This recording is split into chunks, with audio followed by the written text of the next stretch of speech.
Kim had a really great personality. Well, Kelly's gonna have a baby. But very stubborn. Everything was just perfect, you know. She had a perfect family. It was New Year's Eve, and she wanted to go out and celebrate. A lot of people are out, a lot of people are partying, and things can happen. She thought she was invincible. That's the type of person she was. It's one of those creepy, freaky things. How does this happen? Somebody out there must know something.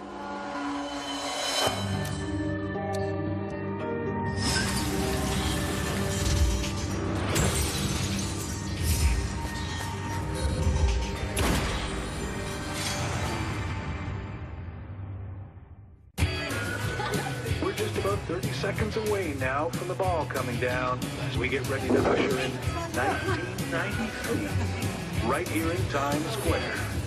As the last moments of 1992 tick away, people all across the country are celebrating, including 30-year-old Kimberly Duncan. For the first time in as long as this wife and mother of two can remember, she's enjoying a night out. But as Kim rings in the new year with friends, her husband Dan is home, watching their two young kids. I just didn't have a good feeling about it from the beginning. I asked her not to even go that night, but she chose to do that on her own.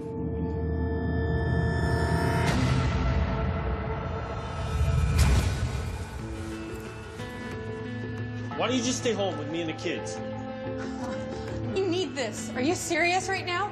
We need this night for us. Come on. She was very anxious. She wanted to go visit her friends. I couldn't go because of my back. Just get your stuff on. Really? Are you really going to do Yes, this right now? it's my day. I'm always here. This isn't the first time Dan's chronic back pain has put a damper on things. Are you serious? Yes. But tonight is different. It's New Year's Eve, and Kim is determined to have a little fun. She was going to be home shortly after the New Year, so that was the plan. Plans change, and their earlier fight is something Dan will always regret. This is exactly what I needed. Exactly what I needed. I'm okay. You want some? About 2 o'clock, it's time to get, concerned. And I started making phone calls, of course, to find out the status of the party. But could not get any response.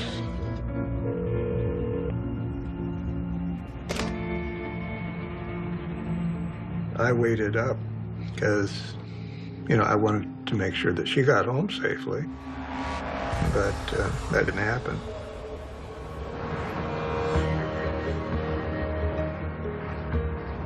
The hours drag on, and still no sign of Kim. 16 hours into the first day of 1993, it's clear Dan's wife is more than late. She's missing. Well, if you hear from her, will you let me know, please? I had already been calling hospitals, police departments, everyone that I could think of that might know something. As he glances out the window, Dan knows that any hope he has hangs by a thread. It was probably 4 o'clock in the afternoon when the police department showed up, and I knew that was not a good thing. Outside the Duncan home, Detective Mike Heffley of the Portland Police Bureau catches his breath, dreading the part that comes next. In homicide, that's one of the most difficult parts of the job, is contacting that family, and you see their lives change in front of your face. It's very sad. He was very worried, so of course he wants to know what's going on right away, and we have to break the bad news to him. Caleb, head on up to your room. The bad news could only mean one thing. She wasn't in the hospital, she was dead. The news is impossible to absorb. Kim went to a party, and now she's dead? This can't be happening. He was very upset, very shocked by the news, and it took him a while to compose himself. I'm very sorry. Heffley gives Dan the mystifying details. At 10 in the morning, police find his wife's body in her car, parked in a northeast Portland neighborhood a half-hour away. She was slumped to the right, and her window was full all the way down. Keys were in the ignition. The car was off. It was obvious from taking a look that she'd been shot probably once in the left temple, in the hairline. It's an unimaginable end for the 30-year-old Kimberly Duncan, mother of 2.5-year-old Caleb and 7-month-old Alexis. She was an amazing mother, just adored those kids more than anything in the world. And that's what she wanted to do. It was wonderful with them. My grandparents always talked about her a lot and told me stories about her growing up, and they were always telling me things like, oh, you look like her, this is just like Kimberly, or you draw and used to draw, and things like that. There were 3 girls. Kim was the oldest out of the 3. I was the middle. We're just a year apart, 13 months. Oh, Callie's gonna have a baby. But, you know, we got along really, really well. Cheers. Oh, here's your water. So what happened to Kimberly Duncan? How did a young mother end up dead on a quiet street, nowhere near her home? While examining the crime scene, right outside the window, there was a quarter. Maybe money changed hands here, or is this a robbery and change was robbed? But her purse was there and her wallet. We looked for a casing and a gun. We didn't know this could be a suicide, perhaps, but there was no weapon visible, and we did not ever find a casing, which might indicate that the gun used was a revolver and did not eject a casing. There are no easy answers to explain this tragedy. It's a puzzle, and you're trying to put the pieces together, and you don't want to miss anything. I'm very sorry. I do need to ask you some questions. Even though Dan's struggling desperately to come to grips with his wife's death, Was there a reason you didn't Heffley has to ask, why was Kim out alone on New Year's? It was a difficult time of the year. I had just basically quit working because I wasn't able to sit in a chair even without almost passing out. Kim, What? can I get those painkillers? She couldn't get out of the house because Dan couldn't take care of the kids. They were too little. He could barely move. So they were kind of stuck. They had to go on welfare of some sort. She hated that. And so Kim was depressed. We knew that. We need this right now. Come on. We need this. It's no wonder Kim uses this party as a chance to blow off some steam. Are you seriously not coming? Are you seriously going? She needs these moments. Yes. Going to a house party on New Year's Eve should be a harmless escape.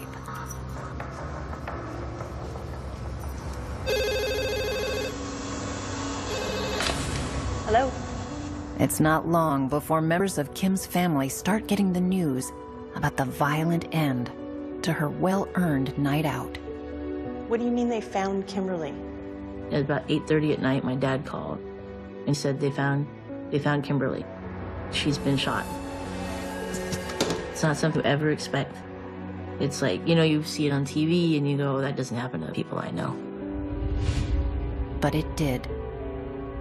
And 2 young children will never feel their mother's arms around them again. My daughter's 7 months old. She's not going to know anything. But my son at 2.5, where's mom?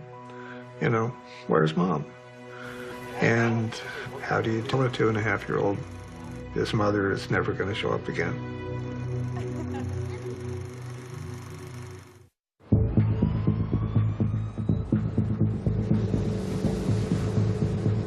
Nestled in the valley between the Pacific Ocean and the Cascade Mountains, Portland, Oregon's natural beauty attracts people from everywhere. It's a good family city. I moved here from the East Coast with my family, and it's great for kids, a lot of opportunities, and it's a very nice community.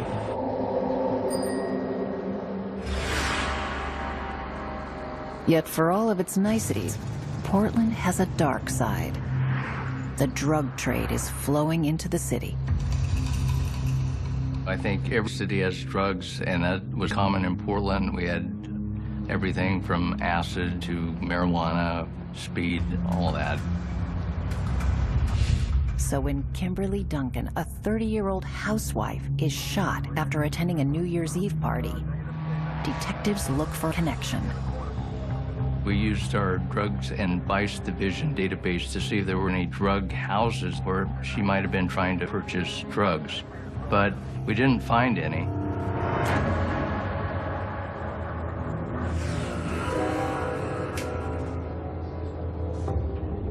When detectives receive Kim's autopsy results a day later, it's clear her murder is more suited to the assassination of a criminal than a caring mother of two. At the autopsy, the ME recovered one bullet from the left temple. Unfortunately, the bullet was deformed to such a state that we could not, in the future, possibly match with a firearm. But it would be consistent with a .22 caliber bullet.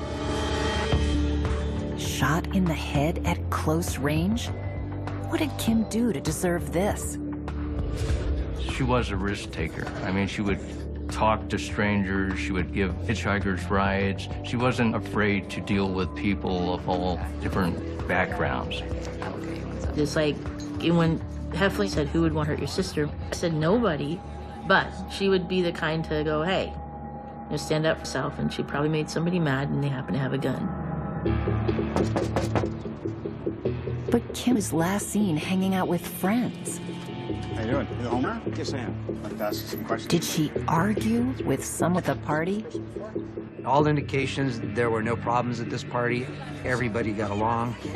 Everybody was there for a good time to have some drink and enjoy New Year's. People remembered her getting up and leaving at 5 a.m. that morning. She was alone. One of the partygoers actually saw Kim get into her car and drive off. And he described her leaving in a westerly direction. That would correspond with where her car was found. Police, non-emergency. Hello?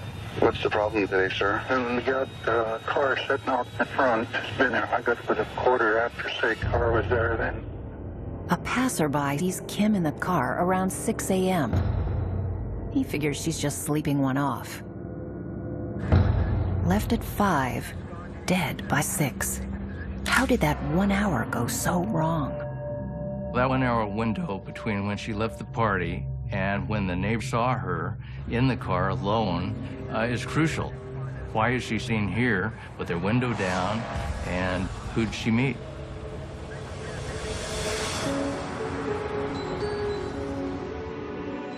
Hi, Donna. Detective Heffley, thanks for seeing me. Of Please, course. come in a seat. Kim's best friend, Donna Coy, fills in one piece of the puzzle. Got a few questions for you, if you don't mind. Okay. Donna tells Detective Heffley Kim called her house right after leaving the party. Why do you think she was calling you? Probably just to wish me Happy New Year. Donna stated that her husband had answered the phone about 5 a.m. and Kimberly wanted to speak to her. Donna, it's Kim. He said, "Donna, Kim's on the phone." And Donna says, "Well, tell her I can't talk right now. I have to run to the bathroom and I'll be there in a minute." And she said she went to the bathroom and she came back and Kim had hung up. Ugh. Kim. Was Kim looking to keep the party going? Honey? Or was she in trouble and calling for help? Shut up. Here. And that was it. That was the last person to talk to her. Thank you very much for coming in. All right. Instead of getting answers, police are drowning in questions. Meanwhile, her family is haunted by visions of a life cut short. Heard you've been snacking. No. Quality control. Yeah, right. She's an amazing chef. Oh my gosh. She could cook anything. One time, Dan was out in the back barbecuing the shrimp and apparently eating most of them. They were incredible. And I said, you gotta remember what was in those. Oh yeah, I'll write it down and tell you. And she never got a chance to. My grandmother would tell stories, you know, all day long. Things about her being a child and playing softball and being really tomboyish and always playing with boys. But then that when she wanted to be a girl, she would get all dressed up and pretty. I don't think Kim ever realized how much people loved her. She's the only one that didn't see it.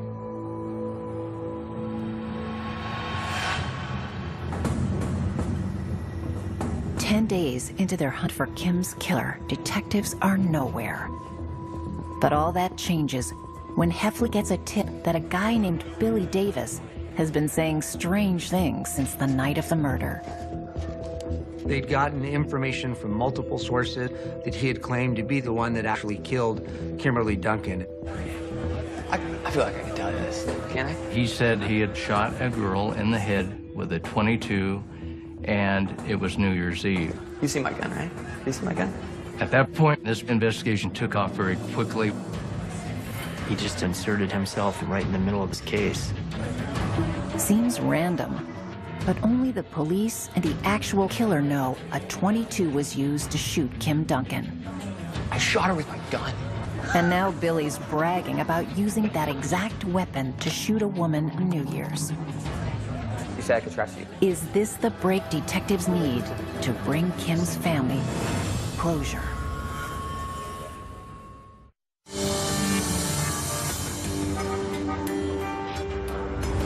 As the family of Kimberly Duncan continues to process the reality of her murder, Portland detectives are on the hunt for a man named Billy Davis. You know that story? That New Year's story that's been going around? He's telling anyone who will listen that he shot a woman in a blue car on New Year's. First of all, we wanted to verify the information, so we convinced him to come downtown and talk to us, give us an interview. You know what I heard. Well, you wouldn't be here if I didn't hear something, so why don't you tell me what happened? It was extremely difficult, due to his background, to know who we were dealing with. He was in institutions his whole life growing up. We also found out he had a fascination for weapons. Davis insists he doesn't have a .22 caliber pistol and denies he's the one who shot Kim. I have some information if you want it, but if you... Okay, let's have it. What do you got for me? But strangely, he says he does know who did. A member of a local gang he used to run with. This guy, Okay. Mike. Mike, all right. You got a description from Mike? He dimed up Mike for murder. He gave us a very specific statement. It takes the police days to figure out there's a big problem with Billy's statement. There's not an ounce of truth in it. We confront him with his lies, and he comes up with an entirely different story. And now he is getting somewhat paranoid. He did not want to come downtown. He said, I'll only meet you in person, man to man at my house. Davis's demand has Heffley on red alert. You guys getting me okay? Is he luring the detective into a trap? All right, I'm going in.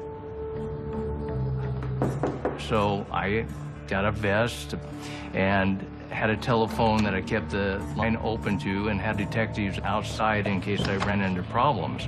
You're alone, right? Yeah, I'm alone.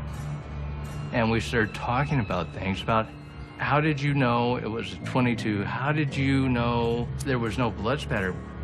You gotta work with me here, okay? Come on. And basically, he had a mood swing. I'm not saying anything else. What do you mean you're not saying anything else? I want a lawyer. Come on. I want a lawyer. Ah, jeez. And with that, Davis shuts down the interview. We're done. Between Billy's erratic behavior and his unwillingness to cooperate with Heffley, detectives have their hands tied. How do you evaluate somebody like this? It's extremely difficult. I had to walk away, basically, thinking hopefully in the future he'll talk to somebody again, or there'll be some kind of further investigation we can do.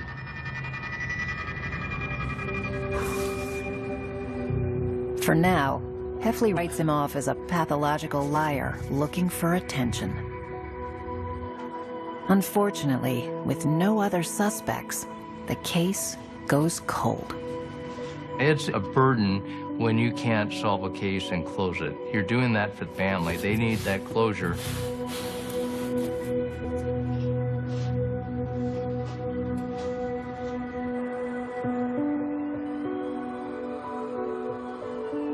"12 New Year's Eves pass, and Karen Faulkner is still haunted by her sister's unsolved murder.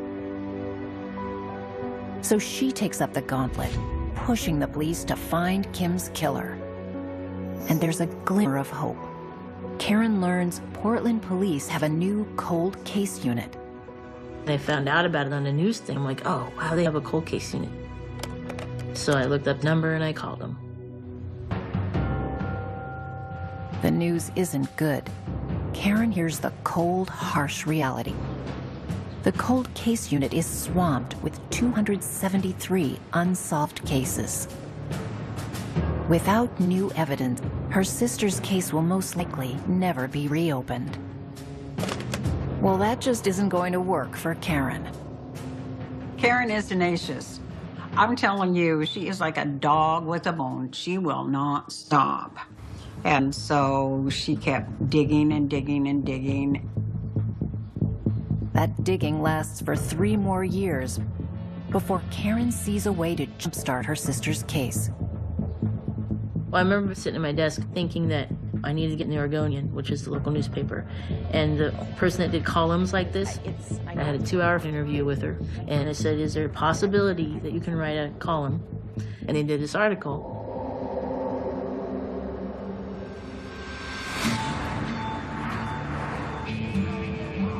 The column on Kimberly Duncan's unsolved murder sparks a media frenzy. There's always somebody out there that knows, because after this long of a time, somebody's going to say something. That's my hope. And if I have to do this for another 15 years, I guarantee you I will. Portland police can no longer ignore the efforts of Kim's biggest supporter, her sister, Karen.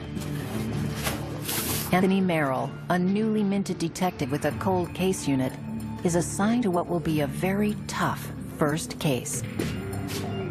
Karen Faulkner wouldn't go away. And this case, I think because of her hard work and diligence, got more attention. And I think our big question is not who, is why. The question is why. What the heck, you know? If you knew my sister, there's no way in the world you want to hurt her. Karen. Detective Merrill? Karen's tenacity gets her what she most desperately wants. Thank you so much for coming in. A face-to-face meeting with Detective Merrill. Sure, yeah. So I went down to the detectives division and met with him. Super nice guy. And he went and got one of those big maps you put in your glove box that folds out. And he set it down. He said, okay, tell me. And I went, this guy's going to work with me. So what I've done here is I've set up a map. And, Merrill huddles with his superior and mentor, Detective Jim Lawrence. Tony and I both recognized that we were going to have to reach out to the public and see if somebody was going to be willing to step up that actually did know something about this case. Detectives hold a press conference, hoping it will trigger some memories of Kim's long-forgotten murder. Somebody's got to know something out there. Somebody needs to get a conscience and step up. I just remember we stood up in front of all these cameras and they're gonna offer a reward for any information. It's a puzzle that's missing pieces, and for 15 years those pieces have been missing, and it's just no fun. I wouldn't wish it on my worst enemy.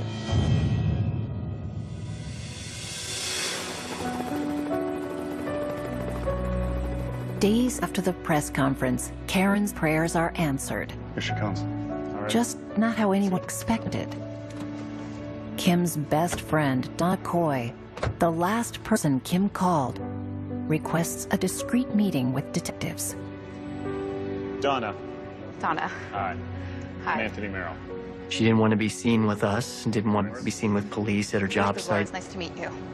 Donna has a dark secret she's been keeping for 15 years. I had some information I didn't feel the need to share years ago that I think it's time I share with you. In her first interview, she told police when Kim phoned her that morning, Kim hung up before she got on the line. She took my husband, and when I picked up the phone, the line was dead. Okay, great. Now, Donna has something to add. Okay, take your time. I talked to Kim the night she was murdered. She phoned my house. My husband answered. It was. She explained to us that she actually talked to Kim Duncan that morning and she never told the police. To just replay the conversation in your head. She was calling me from a payphone. Okay. But she asked me to come out with her, and I told her, no, go home. It's 5 in the morning, come on. Donna. Donna. Happy New Year. Happy New Year. You sound like you're having A good night. Come on, come out. It seems Kim wants to extend New Year's Eve into New Year's Day. Come on. I can't come out, I'm sorry. Donna was not up for it. Hold on. And Donna said she had to use the restroom. And she said when she came back to the phone was dead. Ugh. Kim. Honey? That was the last she ever heard from her best friend, Kim. She felt extreme guilt about this. It's been haunting me, you know? Like, what if Donna was only trying to protect her friend's reputation, but she pays a huge price for this omission. maybe she wouldn't have died? It tears a piece of you away. She's never been able to get over it, ever.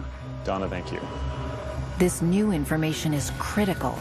It's the first lead in this case in 15 years. Donna was able to tell us that Kim was calling from a payphone at a convenience store that actually was right along the track to where her car was found.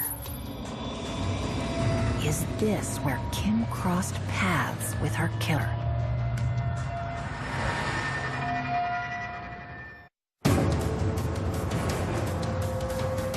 For 15 years, one question has obsessed a family in Portland. Who killed the beloved mother of two, Kimberly Duncan? Cold case detectives now know Kim made a call from a convenience store less than 10 blocks from where she was murdered. Come out. It's the middle of the night. Stop being like that. Come on. The main thing about that is that it put us closer to the place where Kim may have in fact met some suspects. But the reality is that convenience store didn't have the video footage that would identify somebody. Detectives still can't find Kim's killer. Then, Yeah, Lawrence. publicity from their press conference pays off with jailhouse tip. The federal prosecutor says a prisoner facing drug charges is looking to trade information about Kim's murder for a deal on his sentence. We jumped up from our desks. Let's go. Can we meet you right now? We just sat there with blank notepads waiting to fill those pages with what's going to come up here. Word on the street is that Brad Valentine took some woman out in some robbery attempt or something. I don't know. And he explained that there was a guy, Brad Valentine, and a friend of his were involved in a robbery of a woman, and it was Kim Duncan. It was a big moment. Is there anything else? After 15 long years, detectives finally have a viable suspect.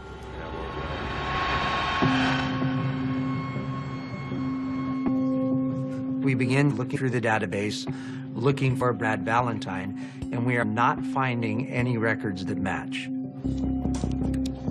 Then Lawrence plays a hunch and gets a hit. I got Valentine. Brad Valentine. I remember Jim yelling over from the cubicle, "Hey, Tony, I got it. It's Brad Valentine." You got the name wrong. Just like that. We did an initial scroll through all of his police contacts, and there were some pretty bad crimes. Assaults, there were some robberies. Brad Valentine, 18 years old at the time of the murder, was a member of a local gang. Suddenly, everything is fitting together in this puzzle. but we need evidence. We need something to put together. Why would they kill Kim Duncan? Linking Ballantyne to Kim Duncan isn't going to be easy when the trail is 15 years cold. And then Merrill finds something that almost jumps off the page. Brad Ballantyne, 4 days after Kim Duncan's homicide, had shot himself with a .22 small revolver. While showing it off to his friends, he shot himself in his hand. So we were excited. We're thinking, okay, this is big. Let's get this gun. At the time, it's just a harmless disturbance. Police learn the gun is stolen and confiscated from Ballantyne. He claims he bought it from a friend. The case went away, the gun got put into evidence, and that was it. Records indicate it was returned to the registered owner, now more than 400 miles away in Idaho. What are the chances she still has the gun after all these years? I called her and I explained who I was, what I was investigating. And she said, "You're not going to believe this, but it's stored away and it's still in the original evidence bag." Idaho police shipped the gun back to Portland for forensic testing. But ballistics can't tie the gun to the murder. It's a major blow for detectives still living under the relentless gaze of a sister who just won't quit.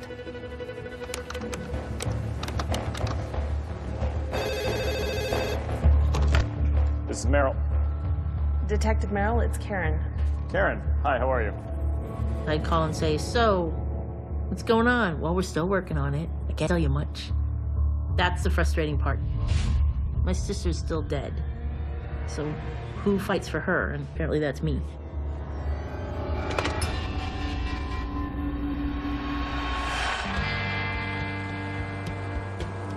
Another long, painful year goes by, and detectives can't find a shred of evidence to bring in their prime suspect, Brad Ballantyne. Until a clever new tool pays off big time. It's a deck of cards where they put the victim's name, the victim's picture, and a summary on a card. During prison card games across the state, Kim's murder has its own special place, the 10 of Diamonds. When Marcus Acosta sees the card in his hand, he realizes he can play it for a very big payoff.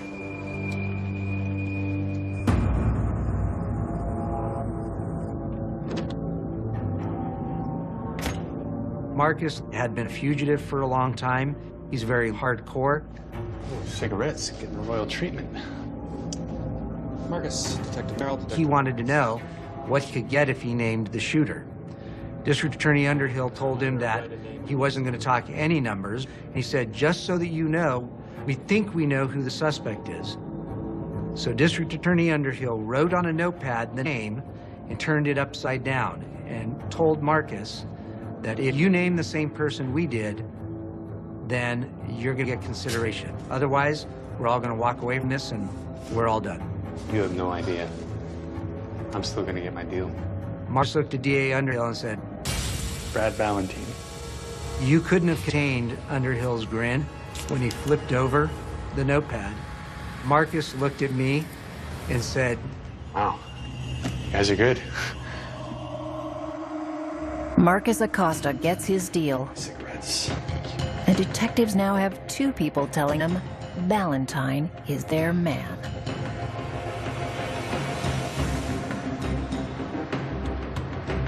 "17 years after Kim Duncan's body is found in her car.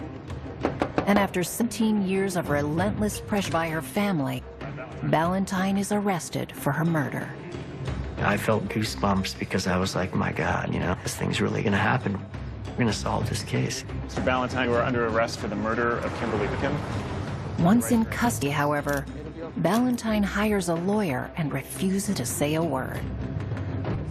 Detectives are more than a little anxious. Without a confession, Brad Ballantyne is likely to walk away scot-free.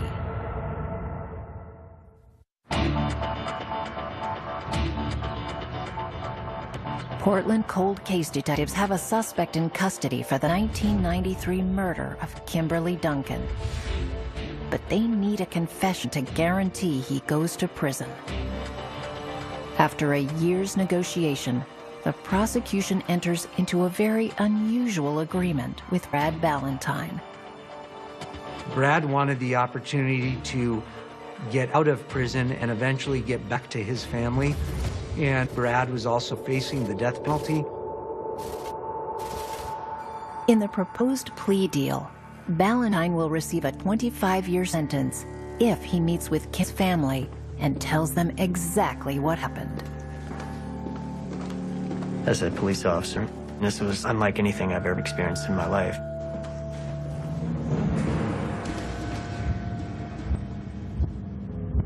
At the courthouse, Kim's family faces the man who's caused them 18 years of the most unimaginable pain.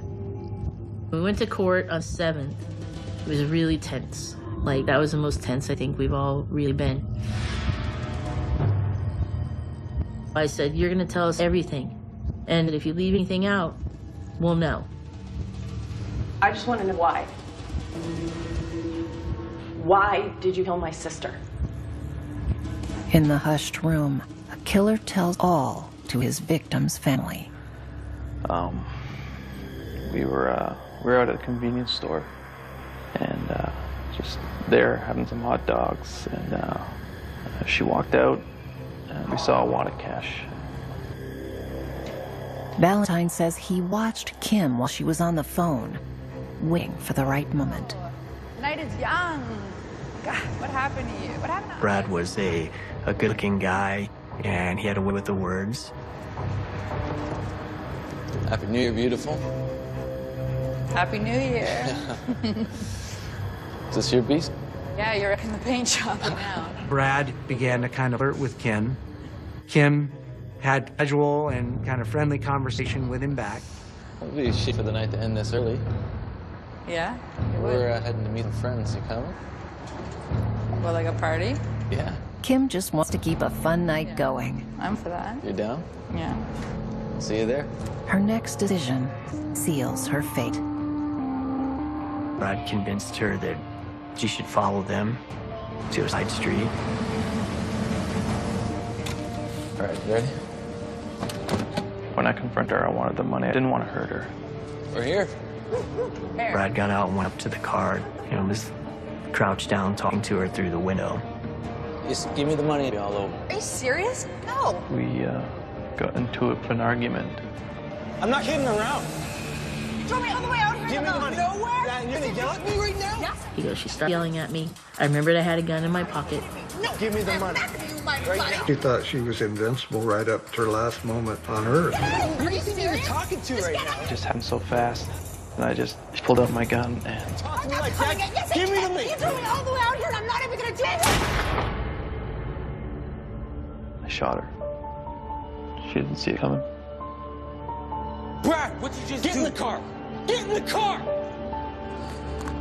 The reason Kim is killed is heartbreakingly petty. He said I automatically thought that she disrespected me. When he said that word, the whole room went, what? He said, that's the way we thought in the gangs. We all just went whole. When Kim's family member are given a chance to speak, years of pent-up emotions come pouring out. And I remember when my niece went up there and she was crying, she was shaking. My name is Alexis, and I'm Kimberly's daughter. And I was 7 months old when you killed her. It was really uncomfortable to be having this like heart-to-heart with someone in front of all these people, because this was my time to tell him how I feel. I basically told him that he ruined my life. And I've never even talked about those sort of things in front of my dad or my family.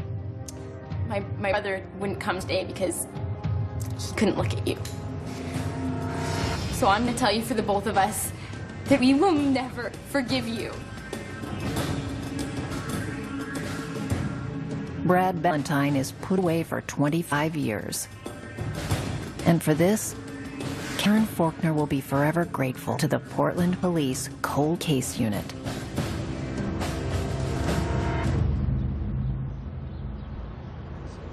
surf, yeah. And I grew up doing that in Bethany Beach, Delaware, where I grew up. And the Wait, waves. surf in Delaware? Yeah, it was terrible. Honestly, they're my heroes. They did the work. I just kind of kept kicking to make sure they did. Anthony especially, because I know how much work he did on his own time. And plus, he believed me. He's the first one that believed me. Karen credits her relationship with Detective Anthony Merrill and her involvement in Kim's case for her career choice as a victims' rights advocate. This whole process just kicked it into gear for me. Can anybody sit in front of another family and say, I know what you're going through? I can. I know exactly what they're going through.